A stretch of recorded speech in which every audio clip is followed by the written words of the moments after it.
Boa tarde. Estou configurando aqui os instrumentos para fazer essa live dessa quinta-feira. Só alguns minutos para eu tentar ver se está tudo certo. E aí a gente começa o conteúdo. Quem estiver assistindo pode já começar a mandar um salve, mandar o seu polo, a sua cidade, de onde fala. Só mais um pouquinho que acho que já está dando certo aqui, peraí. Vamos ver que está meio lento aqui o servidor do Facebook. Vamos ver.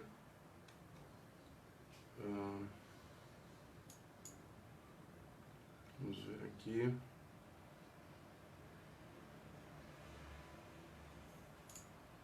Acho que está tudo certo, né? Vocês estão me vendo? Boa tarde, sejam bem-vindos e bem-vindas. Hoje a live vai ser só comigo, em razão do coronavírus, dessas novas medidas de saúde pública para evitar o contato social. A orientação é que a gente fique em casa, né? Então a instituição está seguindo essa recomendação de modo bem severo e a live vai ser aqui direto da minha casa. Eu quero dar boas-vindas, que vocês façam como sempre, mandem a sua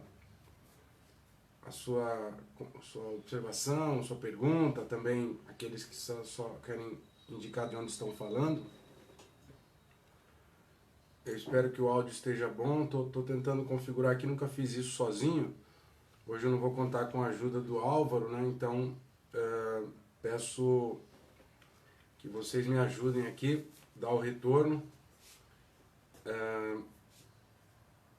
Hoje nós iremos tratar do tema da construção política do Sistema Único de Saúde no Brasil, aproveitando esse momento de certa comoção coletiva, né, certa preocupação generalizada com a pandemia do coronavírus, do novo coronavírus.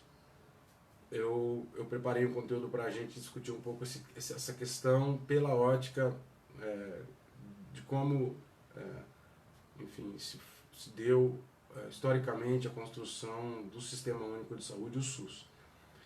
Podem enviar perguntas de esclarecimento ou perguntas sobre a eficiência, enfim, os dilemas de um sistema de saúde desse porte e também as suas possibilidades de melhoria ou reforma, né? Então fiquem à vontade para fazer um amplo debate. Eu vou me basear em uns slides que eu preparei, só que como eu não consigo transitar entre os softwares, porque ainda estou aprendendo, eu vou colocar o link para vocês. O Álvaro já colocou. O Álvaro também está trabalhando online, está acompanhando aqui.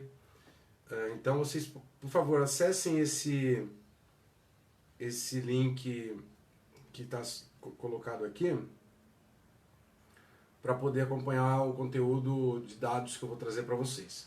Então eu queria aproveitar e mandar também uma saudação para os alunos de gestão pública que estão nos acompanhando, também para os alunos de administração pública, para os alunos de ciência política, para os alunos de relações internacionais. Eu acho que essa é uma live pela divulgação que ela recebeu um pouco ampliada, dado o interesse de vários cursos nesse tema, então são todos bem-vindos. Espero que vocês aproveitem e utilizem isso para explorar mais o tema da saúde pública no Brasil e em outros países, que certamente pode trazer algumas referências comparativas para como está organizado a saúde pública. Gostaria de agradecer já de sair do Álvaro, que me deu várias dicas para poder colocar isso aqui em prática, que não é fácil para quem não entende disso. Espero que dê certo, que a transmissão funcione minimamente bem. também mais um recado do Lucas, professor Lucas Máximo. Ele tem uma aula hoje de metodologia quantitativa, de métodos quantitativos, para o curso de gestão pública, às 8h10, às 20h10. Peço que todos compartilhem essa informação entre os colegas. Vai ser pela página do AVA Univirtus. Ali vai ter o botão acessar, botão ao vivo e procurar pelo nome do professor, o professor Lucas Máximo. A aula é de métodos quantitativos hoje na quinta-feira, dia 19, às 8h10 da noite, a aula ao vivo com ele. Então, de saída, eu quero mandar uma boa tarde para as pessoas que estão já conosco. A Vanilda, que também está ajudando a compartilhar o conteúdo. Deixa eu ver. Tarsila, o som está muito baixo, Tarsila. Deixa eu ver o que eu posso fazer para melhorar aqui. Tem que ter. Algumas pessoas me disseram que o som tá bom. O Alessandro disse que o som tá bom. Por favor, tente ver se não é o volume da sua caixa de som. Lucas, você tá online? Tá copiando bem? Como é que tá o som? Me deem um retorno aqui, por favor.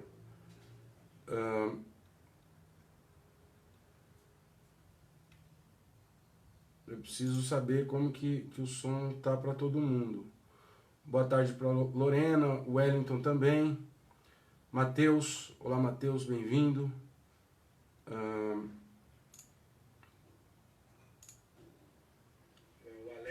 Alessandro disse que o som tá bom. Por favor. O Lucas está aqui, boa tarde. Lucas também disse que o som tá bom. Olá, Vanilda, seja bem-vinda. Matias, tudo bem? Boa tarde. Lúcia Helena, boa tarde, de São Paulo. Ela já tem um comentário, vou abordar daqui a pouco. Vejam se o som não está melhor aí, por favor.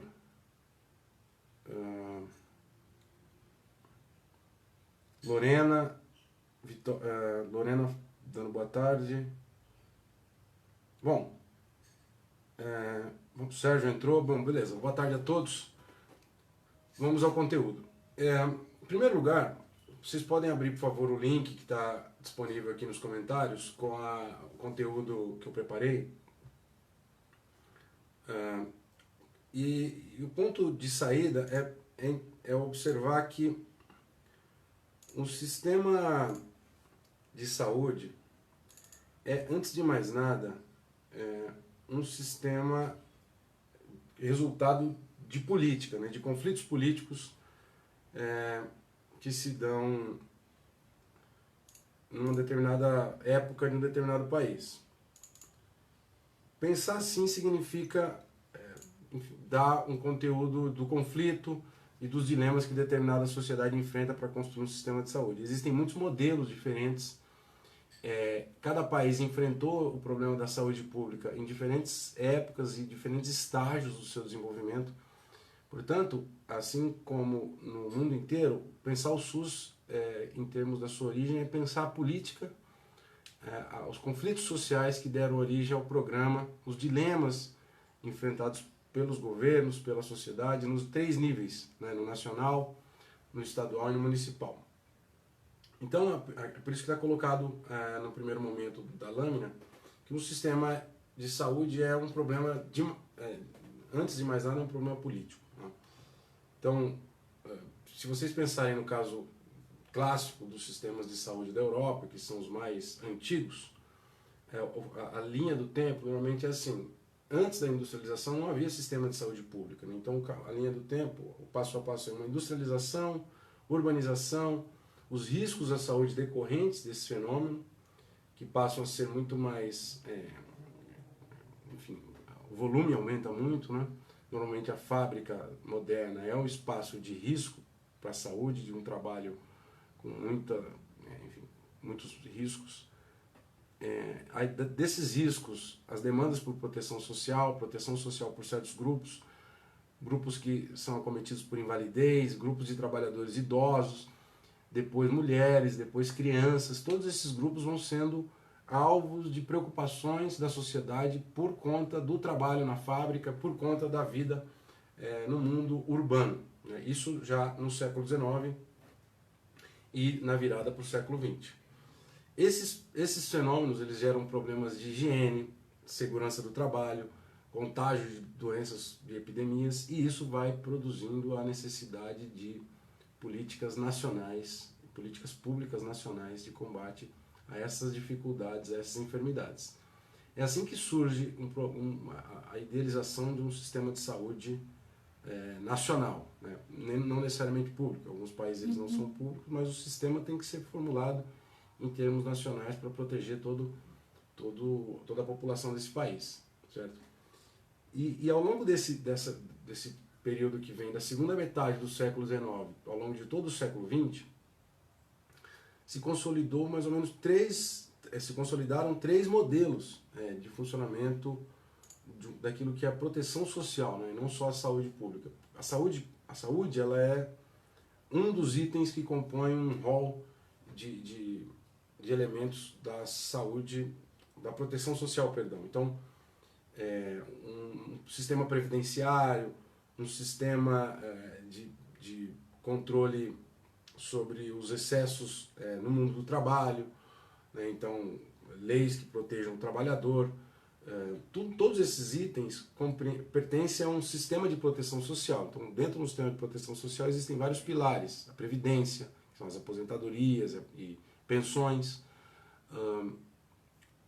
as regras que definem os limites ao trabalho humano, e um sistema de saúde, de cuidado com os trabalhadores. É nesse contexto que surge o sistema de saúde. Então, o sistema de saúde ele é um item que pertence a um sistema de proteção social, certo? Naturalmente, isso tem uma história ligada à própria organização dos trabalhadores, dos sindicatos de trabalhadores europeus, né, por primeiro, onde é o berço da Revolução Industrial, depois a própria origem dos partidos de base sindical, né, isso que na Europa ficou conhecido como os partidos social-democratas, enfim. Essa história é muito diferente quando se compara a Europa e os Estados Unidos, né? Os Estados Unidos não teve partidos com esta origem sindical tão marcada como na Europa. O partido mais próximo disso nos Estados Unidos é o Partido Democrata, mas ele está longe de ter o mesmo perfil, por exemplo, de um Partido Socialista francês, ou do Partido Social Democrata alemão, ou dos partidos social-democratas da Suécia. São partidos que têm origem sindical quase que exclusiva, o que não existiu nos Estados Unidos, né?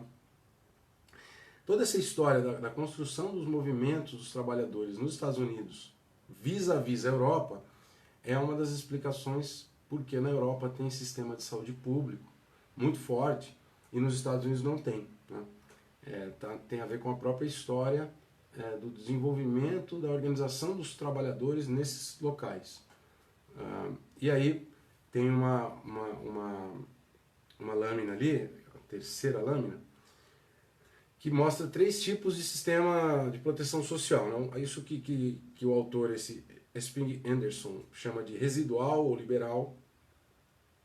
Depois o sistema corporativista ou meritocrático. E por último o sistema redistributivo ou social-democrata, né? Pela ordem, o primeiro ele é o menos, que protege menos, né? Ele é um sistema mais seletivo, focado em certos grupos específicos, grupos com muita vulnerabilidade. Ele, conforme o autor, ele tem baixo potencial de promover a justiça social, a igualdade, de acesso à justiça, de acesso, perdão, à saúde e acesso à proteção social. O segundo, que tem políticas mais amplas de proteção social e de acesso à saúde, se concentra em grupos profissionais, por isso que ele é corporativo. Então, em indivíduos de certas categorias, como industriários, comerciários, funcionários de portos ou ferrovias. Cada um desses grupos tinha um sistema de proteção próprio por esse sistema corporativista. Ele, por sua vez, tem um potencial intermediário de proteger a sociedade, mas ainda assim ele não é capaz de ser universal, porque aquelas pessoas que não pertencem a essas ocupações organizadas e protegidas pelo sistema não têm acesso ao sistema de proteção social e nem à saúde pública gratuita. Por último, o sistema que se chama redistributivo ou social-democrata, a ideia é que o Estado seja o provedor de um acesso universal e amplo a uma vasta gama de bens e serviços, né, desmercantilizando o acesso dos cidadãos à proteção social. Então você não tem que pagar para ter uma previdência, você não tem que pagar para acessar o sistema de saúde. Normalmente isso tudo é provido pelo Estado por meio dos recursos dos impostos pagos pelos membros da sociedade. Certo? Esse, conforme o autor, ele tem um alto potencial de promoção da justiça social e do acesso à própria saúde. Certo? São os 3 modelos básicos. Essa tipologia não esgota os modelos de sistemas de proteção social ou de saúde no mundo, porque muitos países têm modelos híbridos ou modelos intermediários entre um e outro. Né? Então, essa tipologia é uma tipologia que serve mais como uma régua. Né? No mundo, não dá para classificar de modo simplista os países em um desses 3 modelos que eu coloquei aqui. É preciso pensar que eles são balizas para pensar distribuir. Você pensa numa régua, você tem um modelo aqui, um modelo no meio e um na outra ponta. Os países estão distribuídos ao longo desse modelo. Tudo bem? Deixa eu me dirigir a vocês aqui. O pessoal tá agradecendo aqui o tema. O Tiago, do Rio de Janeiro, manda um salve. Olá, a Monique falou que melhorou o som. Vanilda também. Manon, obrigado Manon, um abraço, professora coordenadora do curso de gestão pública, amiga nossa lá da Uninter, trabalhamos juntos. Aloísio, boa tarde, Brusque. Pois bem, então vocês estão acompanhando até aqui? Espero que sim. Tudo certo? Deixa eu ver se tem mais alguma observação aqui. Érica, se você acessar... Não posso porque senão eu não consigo responder as perguntas das pessoas aqui, mas acima tem um link aqui que a gente subiu, Érica, isso está escrito textualmente, então você pode consultar ali. Eu coloquei esse modelo isso só para contextualizar como que é no mundo, né? Então, de uma forma assim direta, o primeiro modelo, o modelo liberal ou residual, é mais próximo do que acontece nos Estados Unidos, né? Que não existe um sistema de saúde público de acesso universal e nem mesmo por corporações, por ocupações. O Brasil estaria no modelo intermediário entre o segundo e o terceiro, entre o meritocrático corporativo e o universal. Embora na Constituição a gente pertença ao terceiro modelo. Aí a gente pode seguir o que está escrito aqui nesses slides. Então, para entender um sistema de saúde, que então, só recapitulando, o sistema de saúde ele é um dos pilares no sistema de proteção social, certo? Aí, olhando agora apenas para um sistema de saúde, é preciso entender que existem três elementos internos do sistema de saúde. Primeiro, o modelo de gestão, que diz respeito a se ele é gerido pelo governo exclusivamente, ou pelo governo e por empresas, né, por serviços de saúde privada, por hospitais privados. O modelo de financiamento, se ele é custeado pelo dinheiro público ou também entra um dinheiro particular das empresas que financiam planos de saúde e das famílias que pagam planos de saúde. Então você tem modelo de financiamento, a maior parte dos modelos são híbridos, parte pública e parte privada, né? E o modelo de assistência médica, né? O que compreende? Se tem um tratamento preventivo, se a ideia é corretivo ou já mais ambulatorial. Então existem N modelos assistenciais, né?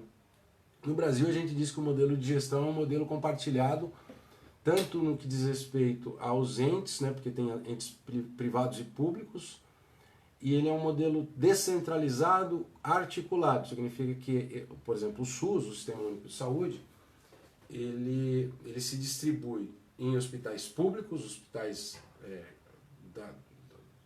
federais, das universidades, hospitais estaduais, dos governos e hospitais municipais. Então ele se distribui nos 3 níveis da federação, e os 3 entes da federação são parte da gestão do sistema. Então você tem a atuação do Ministério da Saúde, das secretarias estaduais de saúde, dos governos estaduais e das secretarias municipais de saúde. Ele é um sistema descentralizado e articulado, né? Porque é um sistema que opera com esses 3 níveis de governo, inclusive com os 3 níveis de governo contribuem financeiramente com dinheiro. Então existe dinheiro do orçamento da União, orçamento dos estados e orçamento dos municípios que são responsáveis por financiar o funcionamento do SUS para que as pessoas tenham acesso.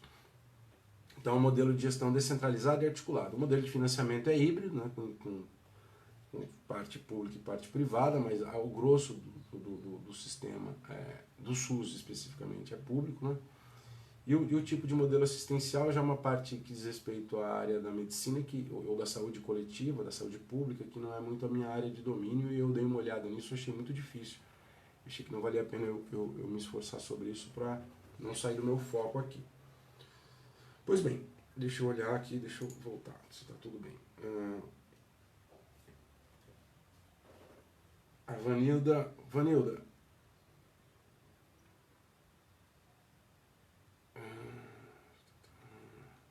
Pois bem, a Vanilda está mencionando uma coisa que eu não cheguei ainda. Pois bem, já eu chego lá. Então, a história, agora eu preciso falar um pouco da história do caso brasileiro, né? Então, de uma forma bem direta, não houve um sistema de saúde no Brasil até meados da década de 30. Né?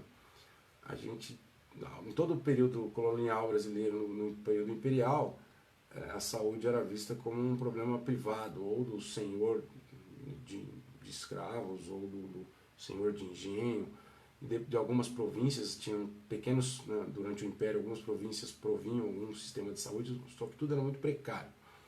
Com o processo de urbanização que começa no século XX, né, ali na República Velha, as epidemias, os problemas de saneamento básico e de doenças decorrentes da falta de saneamento básico vai chamar a atenção da sociedade e dos governos para a necessidade de se pensar no sistema de proteção da saúde da população, né? Pensando basicamente o seguinte: se não há saúde para as pessoas, essas pessoas não são capazes de produzir, né? Então, enfrentar essa questão é uma iniciativa com preocupações também, ou primeiramente, econômicas. Se os trabalhadores não conseguem, enfim, não têm uma saúde mínima para realizar seu trabalho, os empresários, os negócios não fluem bem. Então, aí que surgem esses nomes de grandes sanitaristas brasileiros na década de 1900, 1910, como Oswaldo Cruz, como Carlos Chagas, são os pioneiros do enfrentamento das epidemias e das doenças de caráter sanitário e do baixo saneamento no Brasil. Então, hoje a gente tem institutos com os nomes desses sanitaristas, Instituto Carlos Chagas, a Fundação Oswaldo Cruz, são importantíssimas no desenvolvimento de pesquisas contra a epidemiologia. Agora, por exemplo, no momento de enfrentamento do novo coronavírus, a Fundação Oswaldo Cruz tem um papel central no desenvolvimento, no mapeamento do DNA. Então essas instituições recebem o nome dos primeiros sanitaristas brasileiros, que são lá de praticamente 100 ou cento e tantos anos atrás. O fato é que essas iniciativas, elas não tiveram como efeito a criação de um sistema nacional, propriamente dito, né? O que houve foram iniciativas isoladas da capital federal ou de alguns estados mais populosos que não se concretizaram num sistema nacional. Isso passou a ser objeto de preocupação nacional a partir da década de 30, com o início da era Vargas e do Estado Novo, da ditadura do Estado Novo, E aí, mas ainda a saúde é pensada em termos muito menos técnicos e mais técnicos no sentido dos técnicos de saúde, e ela é pensada em termos de um item do sistema previdenciário. Certo? Isso vai ser assim até a década de 50 praticamente. Então, entre os anos 30 e 50, a criação dos direitos trabalhistas e previdenciários do período Vargas vão produzir algumas agências responsáveis por encaminhar o problema da saúde dos trabalhadores formais. Isso excluía os trabalhadores informais, excluía os trabalhadores do campo, isso, enfim, excluía uma boa parte da população brasileira. Porque o direito à saúde era visto como parte do direito do trabalhador formal, né? O trabalhador com carteira assinada, que era o trabalhador urbano, o trabalhador da fábrica e do setor de serviços. Aqueles que estavam na informalidade, empregadas domésticas e trabalhadores rurais, que até a década de 60 ainda eram a maioria, eles não eram incluídos no sistema de proteção previdenciário, do sistema de proteção social. Então vocês pensam que o Brasil era realmente um caso de um não sistema de saúde, né? Era uma coisa que protegia uma menor parcela da sociedade do país. Certo? O Gil aqui mandou um boa tarde. O Júnior Muniz, primeira live, seja bem-vindo, Júnior. A Carol aqui, professora, mandou um beijo. Olá, a professora Carol que também mandou todo mundo se cuidar aqui, ficar em casa, né, estudar de casa, seguir assim, rigorosamente as recomendações das autoridades de saúde, e graças a esses recursos aqui a gente pode manter o estudo em dia. Então, é isso. Eu não sei se eu já cumprimentei o Aloysio, acho que já. Então, vamos, a partir desse contexto que eu expliquei, é possível dizer que entre os anos 20 e os anos 40, correram de modo paralelo e não articulado 3 sistemas. Né? Um sistema que era de medicina do trabalho, né? Que normalmente era uma ideia de cuidar de problemas relacionados à fábrica. Então era saúde, quase que uma segurança de saúde do trabalho. Depois, uma medicina previdenciária, que era curativa e individualizada, que era essa que no Brasil ela era organizada por ramos de atividade econômica, então tinha um sistema de saúde dos bancários, um sistema de saúde dos industriários, dos funcionários de portos, dos servidores públicos do Estado, dos funcionários de cargas e transportes, dos comerciários. Isso perdurou entre os anos 40 e 60, portanto mais de 2 décadas. E aí em 1965, já no contexto do regime ditatorial, militar, civil-militar daquele período, ele foi unificado no INPS. Né? Então o INPS vai unificar um sistema de saúde que tá com problema de foco isso aqui, né?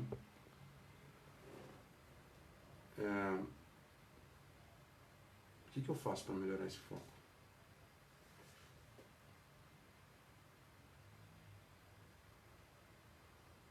Bom, paciência. Então, esse sistema de medicina previdenciária, que era corporativo, significa por áreas de emprego, por áreas, ramos de emprego, ele foi fragmentado durante os anos 40, 50 e metade dos anos 60, e aí nos anos 60 ele é unificado nisso que se chama INPS, né? Já no contexto do regime militar, certo?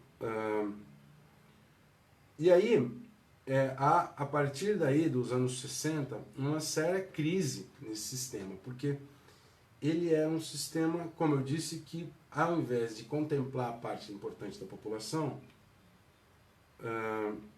ele excluía a maior parte da população. Né? Então, o sistema era muito seletivo. Né? Na verdade, ele não era capaz de proteger uma massa de trabalhadores do campo e nem aos trabalhadores urbanos que não eram formais, aqueles trabalhadores que estavam na informalidade. Isso foi o motivo para o início daquilo que vai ser conhecido como mobilização dos sanitaristas brasileiros, ou o movimento pela reforma sanitária brasileira. Esse movimento começa nos anos 70, em plena ditadura militar. Ele conta com a atuação de estudantes da área de saúde, de profissionais de saúde já formados e em atuação, então médicos, enfermeiros, dentistas, com grupos organizados das grandes cidades, movimentos sociais das grandes cidades de periferia, normalmente moradores que não tinham serviço de posto de saúde, de pronto atendimento. É muito importante nesse período o caso clássico das mulheres da Zona Sul de São Paulo, que se organizaram para pleitear, para reivindicar a saúde para os seus filhos naquele período. Então as mulheres tinham baixa inserção formal e trabalhavam apenas em bicos, e aí elas se organizaram em redes de mulheres que faziam crochê e faziam atividades domésticas para, junto com esses médicos do movimento sanitário, prover mutirões de atendimento para as crianças. Isso tudo está na base e fazem parte dos ingredientes que vão dar origem disso que se chama movimento sanitarista brasileiro, ou movimento pela reforma sanitária brasileira. Esse movimento, muitos desses indivíduos já estavam operando o sistema de saúde que existia então. Eles eram funcionários do Ministério da Saúde ou de algumas agências de saúde dessas categorias que estavam descentralizadas. Certo? Eu sei que em 1975 foi feita a 5ª Conferência Nacional da Saúde e o Ministério da Previdência e Assistência Social daquele período, vejam bem, marquem essa data, o ano é 1975, o período de ditadura militar, assim, dos mais repressivos. Aconteceu a 5ª Conferência Nacional da Saúde e o Ministério da Previdência e Assistência Social fez um estudo que concluiu que havia no Brasil 71 órgãos com ações na saúde dos trabalhadores em diversas atividades na esfera só federal, 71 órgãos. Isso sem contar órgãos estaduais que porventura existissem em alguns estados e órgãos municipais que também poderiam existir, ou órgãos privados e filantrópicos. Então, se a gente colocasse nessa conta de 71 órgãos federais, os órgãos estaduais, os órgãos municipais e os órgãos filantrópicos, seriam algumas centenas de entidades trabalhando pela saúde das pessoas de modo desarticulado. Esse estudo, na época, na década de 70, ele foi censurado e não foi publicado, mas depois ele foi apresentado durante os trabalhos da Constituinte de 1988.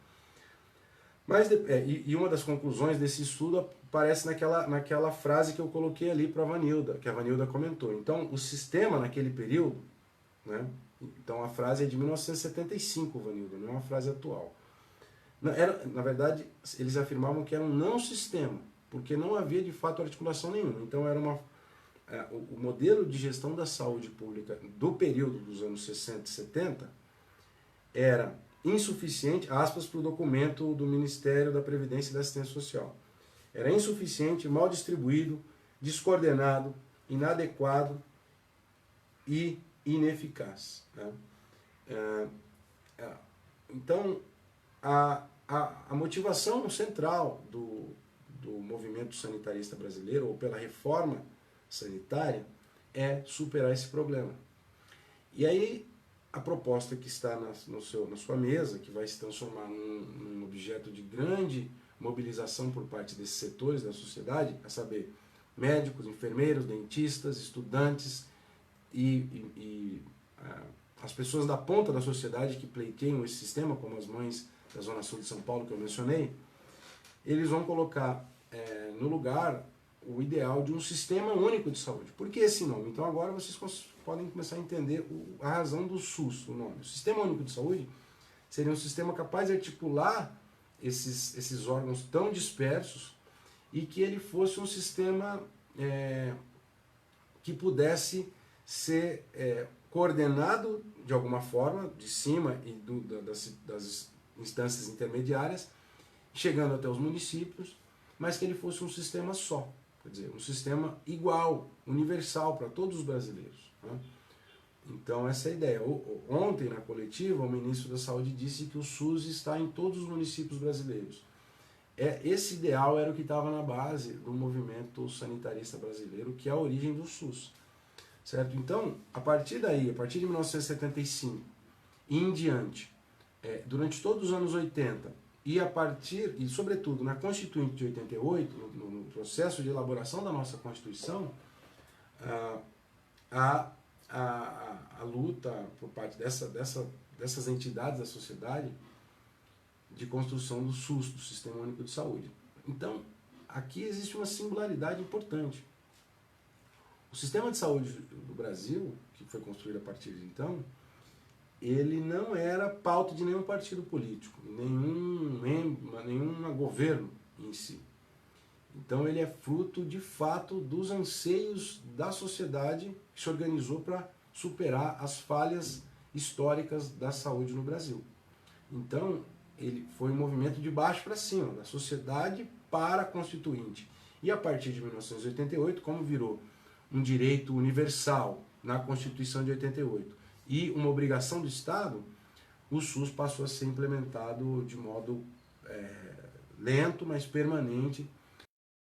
A partir da década de 2000, o maior sistema de saúde pública gratuito, né, do mundo. Quer dizer, o Brasil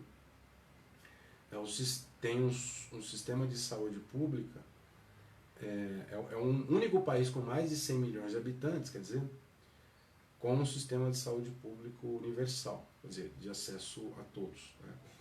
Isso quem me lembrou foi o professor André Zigman, gostaria de mandar um abraço para ele. É uma pena que nós não possamos fazer a live juntos e em breve a gente vai retomar os trabalhos conjuntos. Deixa eu ver aqui as observações. Beleza, obrigado aqui pelo retorno do Alexandre Romana e pelo retorno da Vanilda. O Thiago mandou uma observação aqui. É isso mesmo, Thiago, vai ter uma matéria. O melhor seria privatizar todo o SUS. O SUS é caro e ineficiente. O que acha da frase acima? O Bennett Baum, ele mandou uma frase aqui. O melhor seria privatizar todo o SUS. O SUS é caro e ineficiente. Bom, obviamente então a gente passa, por meio da pergunta desse Bennett Baum, acho que é aluno do curso, seja bem-vindo, Bennett. Essa ideia de qual que é o melhor modelo, né? Existe um debate interessante sobre isso do ponto de vista das correntes ideológicas, né? Os mais liberais ou os mais inclinados à social-democracia, o que eles preferem. Isso tem muito do gosto pessoal, do que cada um entende ser o melhor sistema, né? Na ponta tipicamente liberal existe o modelo americano, né? Que o modelo norte-americano ele tem como um dos seus trunfos a força dele é a relação entre as empresas e as instituições de pesquisa, em geral as universidades, para produzir pesquisa e desenvolvimento. Por isso que ele é o sistema mais avançado do ponto de vista tecnológico, né? Dos remédios, das vacinas, é o sistema de ponta do mundo, é onde a indústria farmacêutica mais se desenvolve.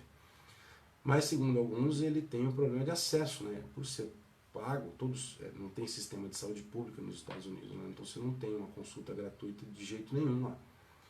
Então é um sistema que para muitos ele é excludente, né? Então, ele pode ser eficiente, mas ele é um sistema que não inclui a maior parte da população.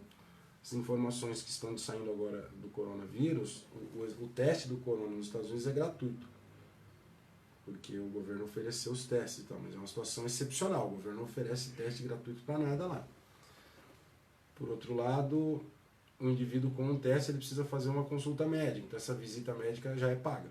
Então, muitas vezes o resultado do exame precisa ser interpretado por um médico, se for positivo principalmente, né? Então aí você tem que desembolsar um valor.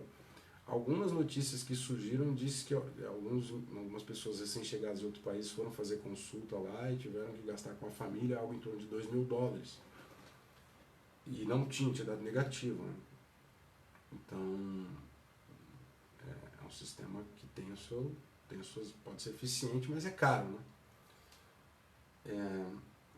Essa é a avaliação que eu ouço dos especialistas em saúde pública. É importante dizer que, em geral, no Brasil, os profissionais de saúde pública, eles defendem o modelo brasileiro. Eu não sou profissional da área, a minha área é outra, eu sou professor de ciência política, então está muito distante da minha alçada ter capacidade para definir qual que é o melhor sistema. Mas, normalmente, os funcionários do Ministério da Saúde e aqueles que participam da gestão do sistema, eles defendem o sistema a ferro e fogo. Em geral, o debate sobre se privatizar é melhor ou não é um debate mais do mundo dos economistas, né? Que tem motivos aí relacionados às suas teorias para defender a privatização ou não do sistema, certo? O Marco On chegou, boa tarde, Marco, seja bem-vindo. Aqui a gente está postando um texto sobre a privatização do sistema de saúde, pelo que eu vi aqui. Mas a ideia de que um sistema privado é mais eficiente me parece razoável, Benetti. Acaba sendo não só o critério da eficiência, né, mas o critério da amplitude e da inclusão, né? Esse é um outro ponto importante. O Brasil certamente não persegue só o critério da eficiência. A opção histórica pelo sistema, que já tem 30 anos, é uma opção que prioriza muito a capilaridade do sistema e a universalidade e a gratuidade, né? Justamente porque a população historicamente mais carente é a que mais precisa do SUS e ela não tem dinheiro para arcar com os custos de um tratamento privado.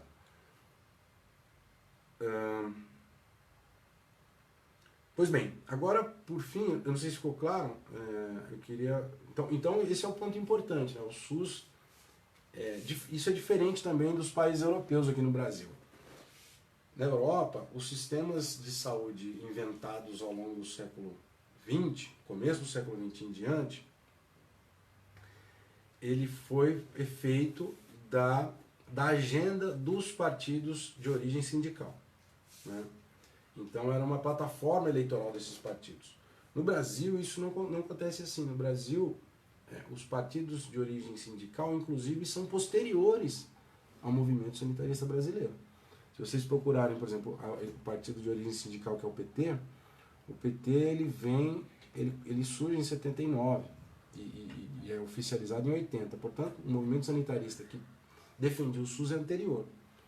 E, de fato, o movimento sanitarista foi capaz de mobilizar uma força nos anos 80 que exerceu pressão sobre vários partidos, não só o PT, que tem origem sindical, e nem só os partidos de esquerda, mas foi capaz de pressionar a maior parte dos partidos da Constituinte, incluindo o PMDB, o PFL, que eram partidos importantes daquela época.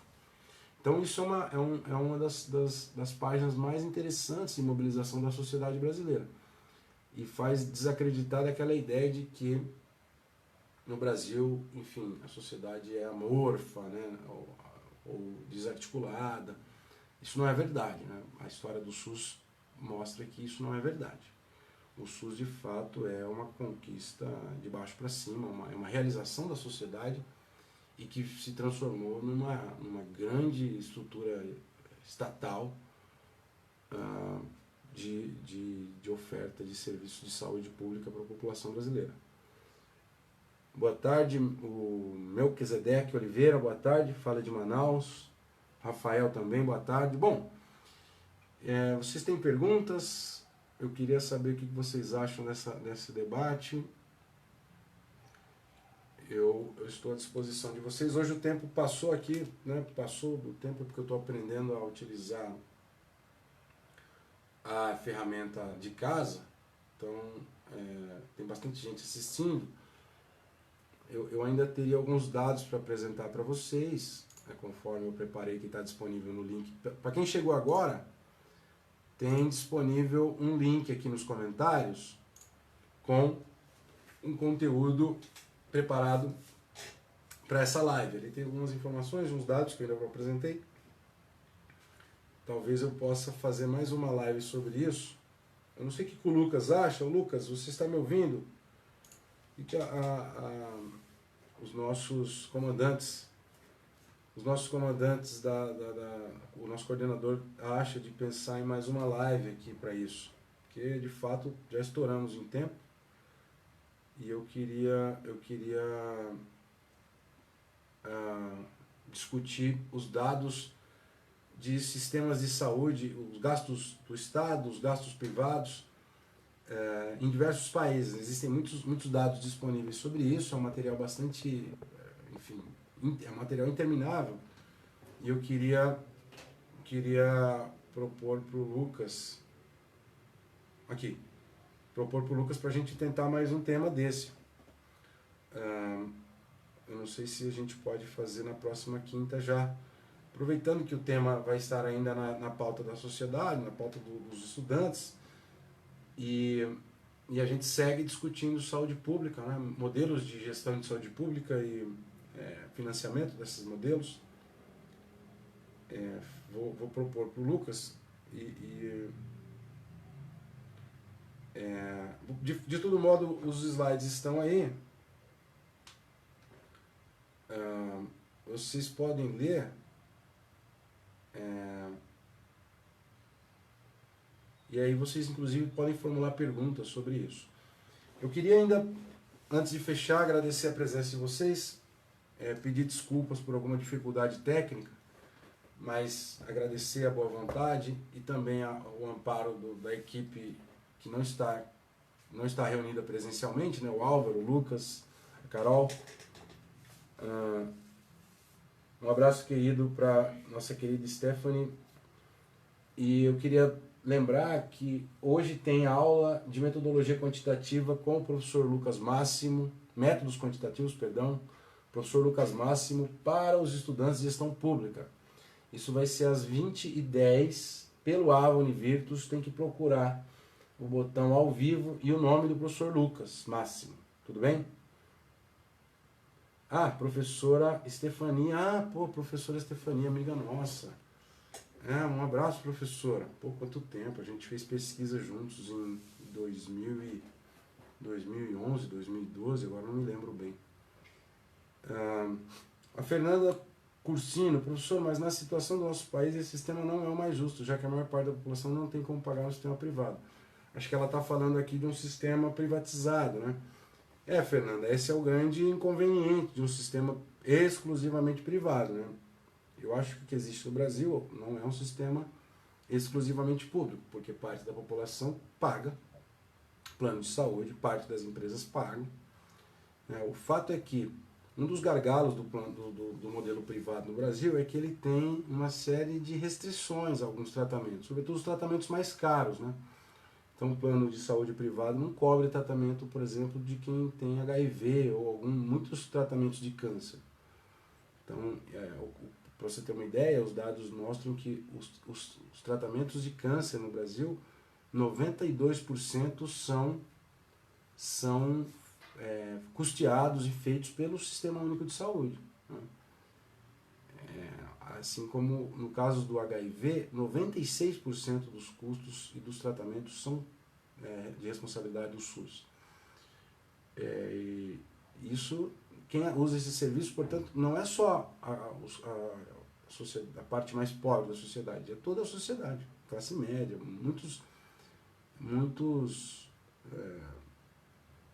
enfim, usuários de planos de saúde privado, normalmente encerram seus contratos para fazer um tratamento de câncer pelo SUS. Não é errado isso. Na época em que eu morei nos Estados Unidos, cheguei a ter conhecimento de diversos casos de brasileiros vindo com mãos, dedos e pés pendurados por conta de não poder recorrer ao socorro.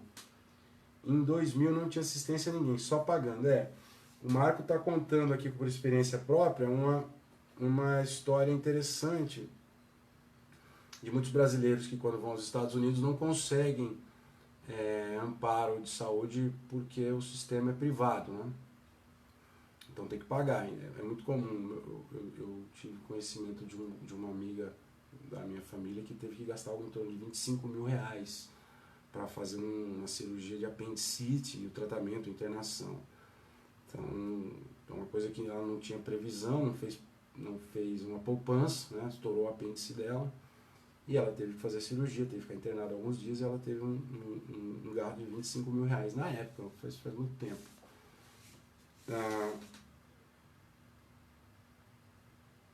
Lucas está fazendo uma correção aqui.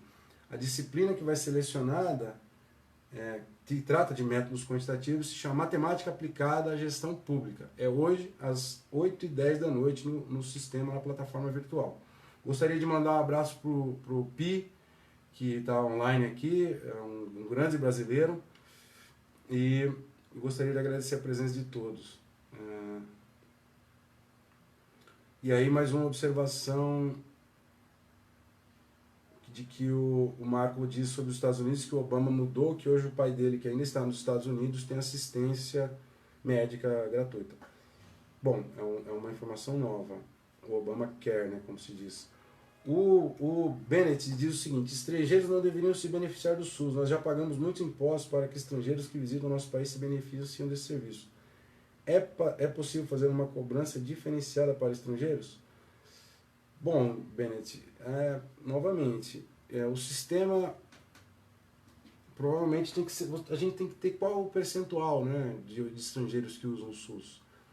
Das milhares de pessoas que usam o SUS todos os dias, quantos por cento são estrangeiros? O que isso acarreta de ônus para o sistema? Se isso sobrecarrega o sistema? Porque entre, eventualmente, selecionar os nacionais, excluir os estrangeiros e gerar uma burocracia, você pode prejudicar para os próprios brasileiros. Eventualmente, criar uma burocracia a mais de um sistema que já é burocratizado, pesado de burocracia. Eu sei dos relatos de que o sistema não é muito prático do ponto de vista da burocracia. Então, eu não sei se seria uma solução adequada. É preciso pensar nos benefícios de fazer isso, né? E no custo de fazer isso. Eu acho que pode ser que sim, pode ser que seja uma saída, beleza? Pessoal, eu acho que é isso por hoje. Eu gostaria de agradecer a presença de vocês, as perguntas, o debate, as observações. Mandar um abraço para Ana Maria Rossi. E um salve para todos e dizer que a gente vai voltar com as lives de ciência política. A gente volta com o mesmo horário de sempre, né, às quintas, às 17 horas. Durante o período de isolamento social, as lives continuarão. E seria um prazer contar com vocês aqui durante todas essas ocasiões. Meu abraço a todos e até a próxima. Deixa eu ver como é que desliga, né?